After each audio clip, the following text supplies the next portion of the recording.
India 27 नव्या पिढीचं नवं माध्यम। प्रभाग क्रमांक 29 मधील अपक्ष उमेदवार मुकेश दिलीप शहाणे यांनी गणेश चौक, राणीनगर, सप्तशृंगी चौक तसेच परिसरातील विविध भागांमध्ये घरोघरी जाऊन मतदारांच्या भेटी घेतल्यात।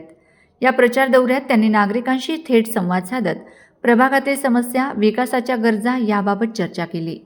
घरोघरी प्रचारादरम्यान प्रभागातील महिलांनी मुकेश शहाणे यांचे औक्षण करून त्यांना शुभेच्छा दिल्यात।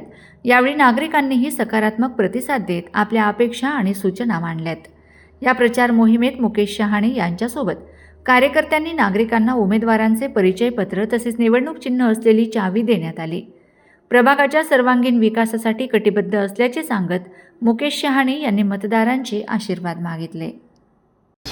संघर्षाचीच लढाई आहे।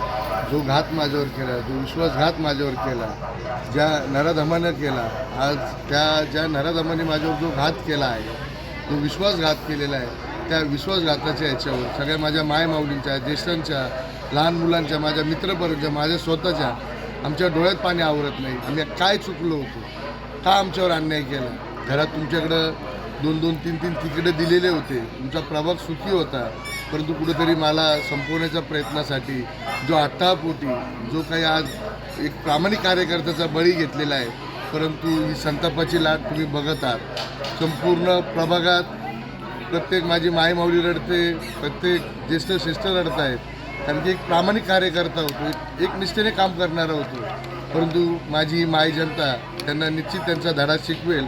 आणि आता प्रचाराचं तुम्ही बघत असाल, प्रत्येक घराघरातच चावीचं चिन्ह पोचलेलं आहे। प्रत्येक घरात प्रत्येक ठिकाणी तुम्ही कुठे उभे राहिला तर लोक म्हणतात चावी चावी चावी। असा वेळ आलेली आहे का त्या चिन्हावर जे उभे आहेत ते चिन्ह लोक विसरलेले आहे।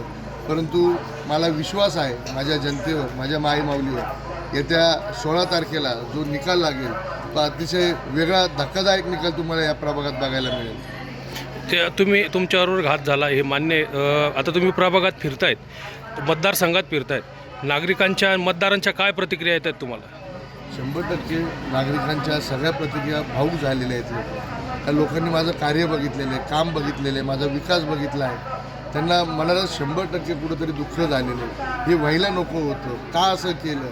परंतु या सलीम कुत्त्यासारख्या अतिरेकी लोकांनी जो अन्याय केला त्यांना निश्चित ह्या प्रभागात तर त्यांना धडा मिळणारच आहे। परंतु ज्या प्रभागात ते उभे आहे, जो म्हणतात आमचा बालकिल्ला, त्या प्रभागात देखील सुद्धा त्यांना जनता त्यांची जागा दाखवल्याशिवाय राहणार नाही झालेला आहे।